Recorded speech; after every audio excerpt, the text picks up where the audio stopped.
মাঝে মাঝে কিছু গল্প থাকে যেগুলো সিনেমায় হয় না, বরং বাস্তবের চেয়েও বেশি বাস্তব মনে হয়। এমন এক গল্প যেটা আমাদের চেতনার ভীতি কাঁপিয়ে দেয়। আজ এমনই এক গল্প বলবো, একটা সিনেমা, কিন্তু ঠিক যেন একটার পর একটা দুঃস্বপ্ন। আমেরিকার নিঃশব্দ এক শহর, আর সেখানেই আমাদের কেন্দ্রীয় চরিত্র মাইকেল ফ্যারাডে। একজন ইতিহাসের শিক্ষক, বিশ্ববিদ্যালয়ে পড়ান। বিষয় আমেরিকান টেররিজম, মানে নিজ দেশের সন্ত্রাস আর কি। আর ব্যক্তি জীবনে একজন বিধুর মানুষ। তার স্ত্রী একজন এফবিআই এজেন্ট ছিলেন। একটা রহস্যজনক অভিযানে তিনি মারা যান। সেই শোক, সেই বিষাদ তার চোখে মুখে এখনো গেঁথে আছে। দিন যায়, রাত যায়।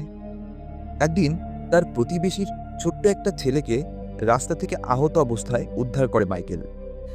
রক্তে ভেজা পা, ছেলেটির হাত ঝলসে গেছে।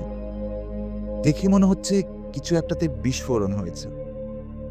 সে তাকে হাসপাতালে নিয়ে যায়, আর সেখানেই পরিচয় নতুন প্রতিবেশী অলিভার এবং তার স্ত্রীর সঙ্গে। প্রথম দেখায় অলিভার খুবই বন্ধুসুলভ, খুবই সহজ, একজন আদর্শ নাগরিক বলে ভুল হবে না। চ্যারিটি করেন, স্থপতি হিসেবে আর্কিটেকচার হিসেবে কাজ করেন। মাইকেল আর অলিভারের মধ্যে এক ধরনের বন্ধুত্ব গড়ে ওঠে। কিন্তু দিন যেতে না যেতেই একটা অদ্ভুত অনুভব হতে থাকে মাইকেলের মধ্যে। অলিভারের কথাবার্তায় কোথায় যেন ফাঁক আছে। তার অতীতের কিছু তথ্য খাপ খাচ্ছেন। মাইকেলের মৃত স্ত্রী যে অভিযানে মারা গিয়েছিল, সেটা ঠিক কি ছিল? মাইকেল খোঁজাখুঁজি শুরু করেন। এখানে আসে সবচেয়ে বড় প্রশ্ন। মাইকেল বিশ্বাস করতে শুরু করে এই প্রতিবেশী আসলে একজন সন্ত্রাসবাদী, আর সে কিছু একটা বড় প্ল্যান করছে। কিন্তু তার চারপাশে কেউই সেটা মানতে চায় না। তার প্রেমিকা ব্রুক আর তার বন্ধু সহকর্মীরা সবাই ভাবে মাইকেল আসলে মানসিকভাবে ভেঙে পড়েছে। তার স্ত্রী মারা যাওয়ার পর তার মধ্যে মানসিক ভারসাম্য দেখা দিয়েছে। মাইকেল এসব মানতে নারাজ। গভীরে গেলে সে জানতে পারে অলিভার আসলে একসময় অলিভার ল্যাং নামে পরিচিত ছিল না। তার আসল নাম উইলিয়াম ফেনিমোর। ছাত্র অবস্থায় একটা সরকারি ভবন উড়িয়ে দেওয়ার চেষ্টা করেছিলেন তিনি। সে ধরা পড়েন, কিছুদিন জেল কাটিয়ে বের হয়ে আসে, নতুন পরিচয় শুরু করেন জীবন। এবার প্রশ্ন হলো, অলিভার কি আসলেই ভালো হয়ে গেছেন? মাইকেলের জীবন হয়ে ওঠে এক তীব্র দোলাচলের মতো। একদিকে সে বুঝতে পারছে কিছু একটা ভয়ঙ্কর হতে যাচ্ছে, অন্যদিকে সে নিজের কথা কাউকেই বোঝাতে পারছে না। সে একা হয়ে পড়েছে। শেষ পর্যন্ত সে নিজেই অনুসরণ করতে থাকে অলিভারকে। একদিন সে দেখতে পায় কিছু মানুষ অলিভারের বাড়িতে যাচ্ছে। সবাই পরিচিত, কিন্তু সবাইকে মিলিয়ে একটা সন্ত্রাসী চক্রের ছায়া আঁকা যায়।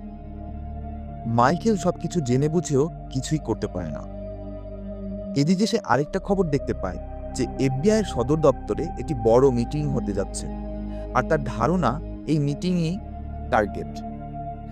মাইকেলের মাথায় তখন শুধু একটাই চিন্তা, অলিভার কিছু একটা বড়সড় প্ল্যান করছে।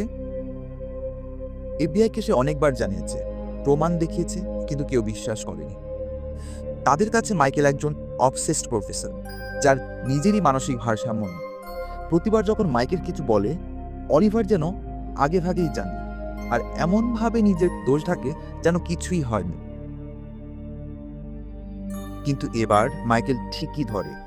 একটা বড় ট্রাক ভর্তি বিস্ফোরণ নিয়ে অলিভারের টার্গেট হচ্ছে এফবিআই ভবন। সে চুপি চুপি অনুসরণ করে অলিভারকে, গাড়ি বদলানোর জায়গায় যায়। সেখান থেকে নেয় একটা লাল রঙের ভ্যান।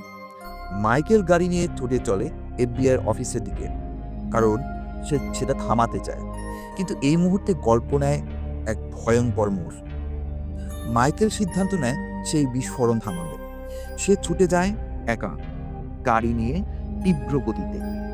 কিন্তু সেই গাড়িটি সে চালাচ্ছে, সেটা কি সত্যি অলিভারের, নাকি এটা একটা ফাঁদ? এফবিআই ভবনে ঢুকে পড়েন মাইকেল।